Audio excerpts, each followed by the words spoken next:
Bien, ahora sí invitamos a Guillermo Franco, jefe de Gabinete de Ministros de la Nación, a que nos dé su mensaje.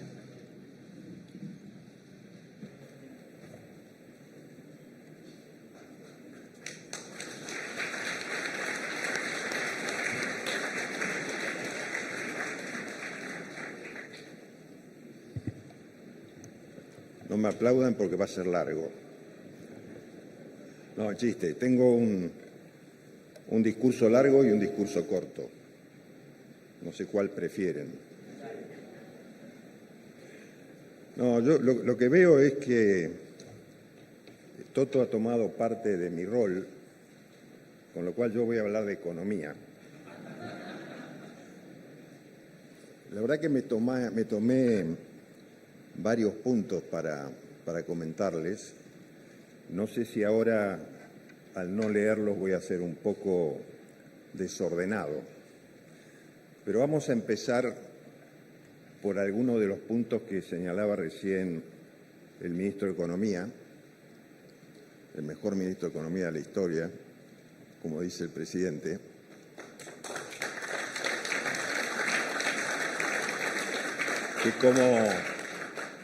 Que como él y el presidente señalan, armaron un plan económico que mucha gente no entendió y que le llevan a decir locuras, ¿no?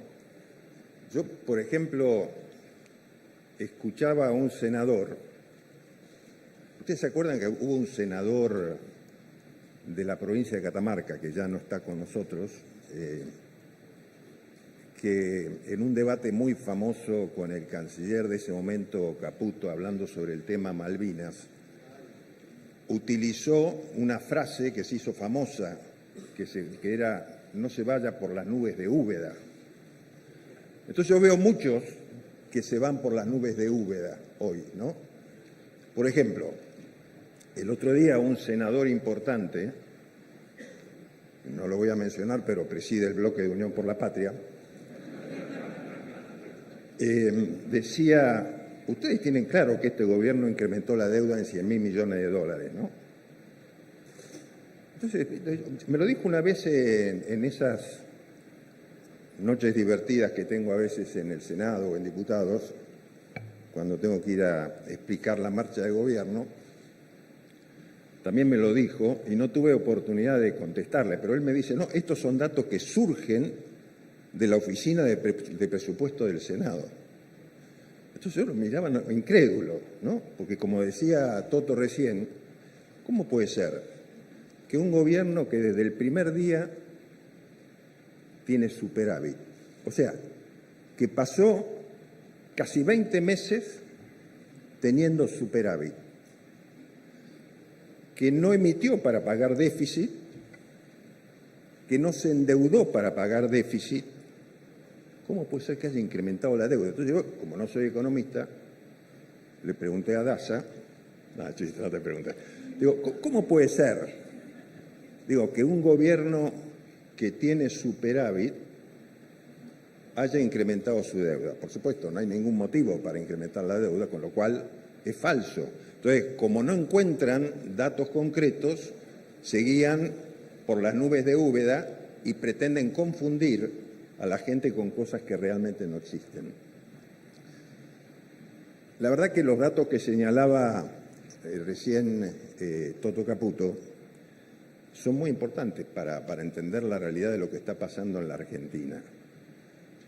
Claramente se ha demostrado una regla de la teoría económica. Si un país tiene las cuentas ordenadas, lo que se llama las cuentas macroeconómicas, la economía tiene que funcionar.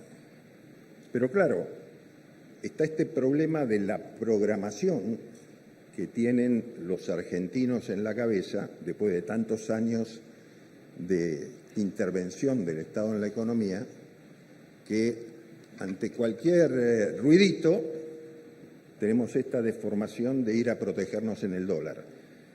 Y tanto el ministro como el presidente lo dijeron públicamente: ojo, ojo, que si van al dólar van a perder. No como aquel que dijo, no me acuerdo ya quién era, creo que fue Duhalde, el que apuesta al dólar pierde, ¿no? Entonces, como tenemos un poquito esa deformación, que cuando vemos algún riesgo decimos, bueno, vamos a proteger nuestros ahorros en el dólar, eso pasó estos días y generó una cierta inestabilidad emocional en los argentinos, que dista de ser una intranquilidad real, digamos, es una cuestión de sentimiento, pero que no tiene nada que ver con los datos de la economía, que son tan sólidos como eran hace 3, 6, 9, 12 o un año y 20 y 10 y 8 meses. Entonces, yo creo que en este camino de formación que hemos vivido los argentinos en muchos años, no quiero adjudicarle solamente a estos años de kirchnerismo, sino que también viene de muchas décadas atrás, nos hemos como cambiado un poco la mentalidad y hemos tratado de habituarnos a deformaciones que la verdad poco tienen que ver con la lógica. Yo hoy escuchaba a Jorge Tuto Quiroga, uno de los candidatos que pasó a la segunda vuelta en Bolivia. Fíjense lo que pasa en el mundo, ¿no? Porque qué importante que fue lo que pasó en Bolivia, ¿no? Lamentablemente, cuando nosotros ganamos las elecciones, después me voy a referir a eso, en Argentina, no nos pasó lo mismo que le pasó ahora a los bolivianos, porque ellos, cuando ganaron las elecciones, los dos partidos de centro-centro-derecha, cambiaron todo el Congreso y se quedaron con mayorías totales, y 2/3 y todo, le sobra, en el Senado y en diputados.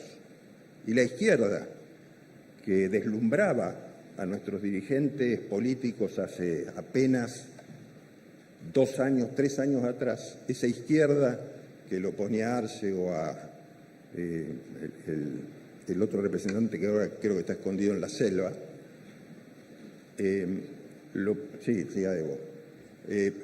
lo ponían como los grandes líderes del mundo, que en definitiva no era más que una especie de país narco y escondedor de terroristas ahí en nuestra frontera.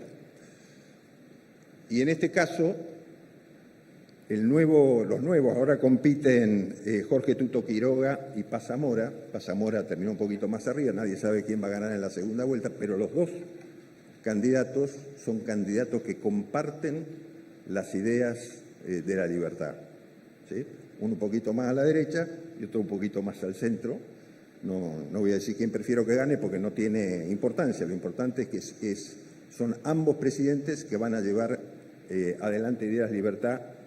Y lo escuchaba hoy a Tuto Quiroga decir una cosa que tendremos que tener en cuenta, ¿no? Que no quiere entrar directamente al Mercosur porque tiene aranceles muy altos.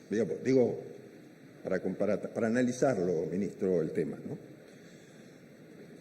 Entonces yo creo que esta deformación que hemos vivido durante tantos años nos ha llevado a analizar mal las cosas. Recién el ministro le decía a ustedes, que son los empresarios argentinos y algunos extranjeros también, les decía que el ministro que este es el momento de ustedes, es el momento en que ustedes se conviertan en los actores, porque en realidad nosotros solamente somos dirigentes circunstanciales que estamos llevando adelante funciones públicas con la idea de generar un país con libertades que les permitan a ustedes desarrollar su trabajo. Entonces, yo veía ayer, también se hizo mención recién a nuestras pujas con el Congreso.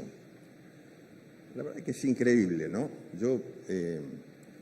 Tiene su parte divertida, la verdad, no voy a decir que todo lo es malo. Uno en esa puja se da cuenta cómo viene la deformación argentina. Yo ayer estuve haciendo uso del teléfono toda la tarde y al final sacamos un empate. La semana anterior nos habían goleado esta semana sacamos un empate porque le evitamos al ministro de Economía un gasto que no podíamos afrontar. El ministro también es un personaje, porque ustedes saben que no es el único señor no que hay en el gobierno, no es el presidente, sino especialmente es el ministro de Economía. Entonces, cada vez que nosotros vamos a plantearle la necesidad de hacer algún gasto, ya sabemos cuál es la respuesta, cada vez pasamos menos por su oficina, tratamos de buscar otras, pero igual el resultado sigue siendo más o menos siempre el mismo, ¿no?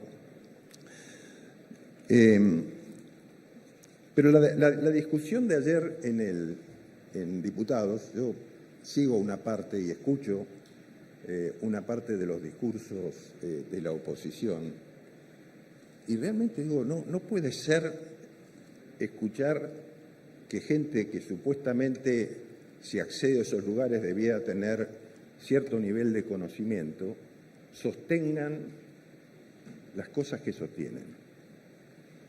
Ayer se trataron dos temas.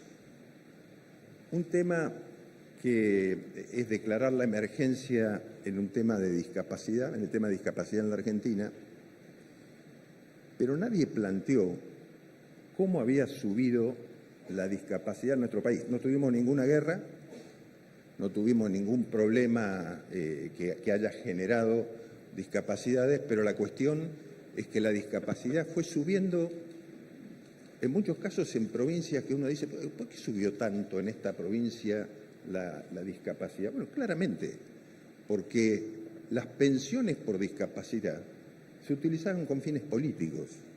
Entonces llegamos a tener 1.300.000, creo que son, de discapacitados en la Argentina, de gente que recibe pensiones por un lado y de otra gente que recibe tratamiento para discapacitados. Y no es que el gobierno sea un insensible. A veces el presidente dice, me dicen que soy cruel.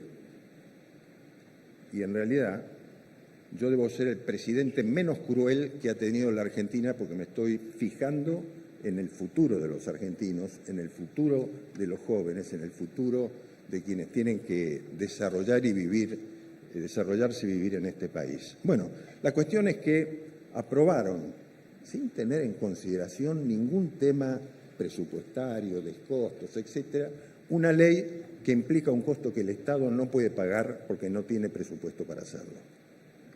Irresponsabilidad. Esas son las disputas que nosotros tenemos en el Congreso. Obviamente se aprobó la ley y después se trató la ley de jubilaciones.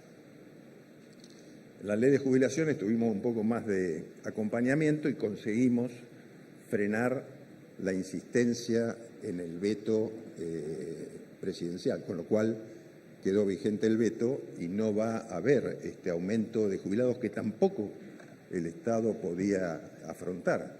Y no es que el Estado sea, que el gobierno sea insensible, todos sabemos cuál es la situación que atraviesan los jubilados, pero ustedes deben saber también, lo hemos explicado varias veces, que a través de sucesivas prórrogas que se han hecho sobre la posibilidad de acogerse a una moratoria y poder jubilarse sin aportes, el Estado pasó a tener el doble de jubilados por este sistema de moratorias que de jubilados que habían hecho aportes. Entonces, ¿quién puede explicar cómo resiste un sistema de jubilaciones que no tiene absolutamente ninguna chance de financiamiento? Hoy la Argentina tiene un trabajador y medio, creo, Toto, un trabajador y medio activo por jubilado.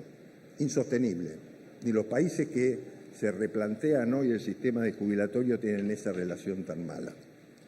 Entonces, el mecanismo por el que hemos llegado hasta aquí es la falta de razonabilidad política, la falta de transparencia, la falta de conceptos claros que nos han llevado a crear esta situación de desastre a la que hacía mención el ministro de la que habíamos recibido el país en diciembre del 23. Yo creo que es milagroso lo que ha pasado hoy. La realidad es que era impensable que pudiéramos tener un país que esté desde el primer mes, por supuesto, habiendo cortado el déficit, pero que haya llegado a esta situación de equilibrar la inflación que teníamos en diciembre a tener la inflación de un dígito y de 1,5 en la núcleo, como decía Caputo recién, en el mes de julio pasado.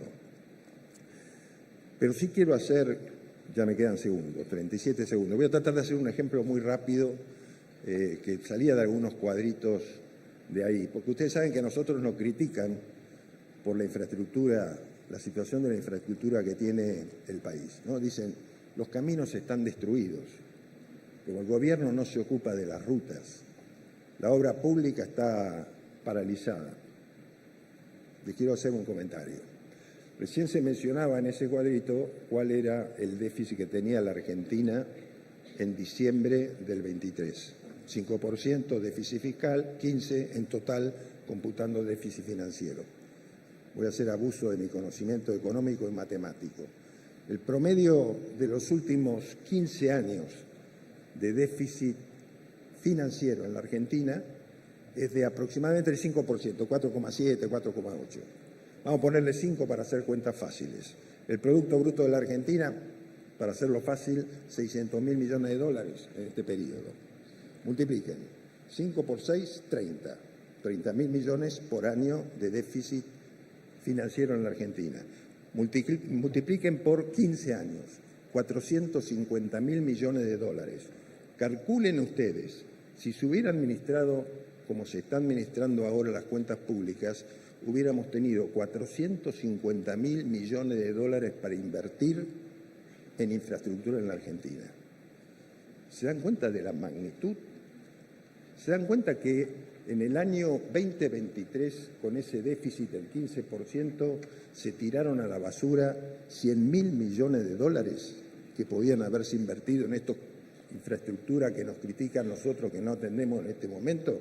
No sé si me equivoqué en algún número, estoy tratando de ser economista y matemático rápidamente, pero digo, realmente la irresponsabilidad que han tenido los gobiernos del kirchnerismo para traernos a esta situación, es increíble que todavía sean capaces de hablar, algunos en libertad, otros en prisión, pero todos emitiendo juicios para criticar a un gobierno que lo único que trata de hacer es generar condiciones macroeconómicas sólidas para que todos ustedes, los empresarios de la Argentina, en libertad nos permitan crecer. Muchas gracias.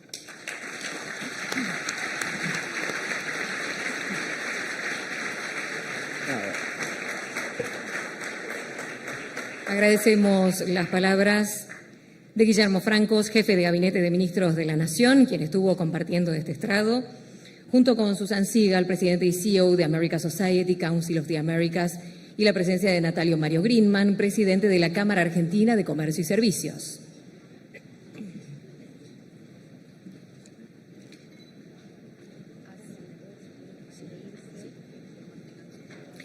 Les pedimos, por favor, mantener sus ubicaciones.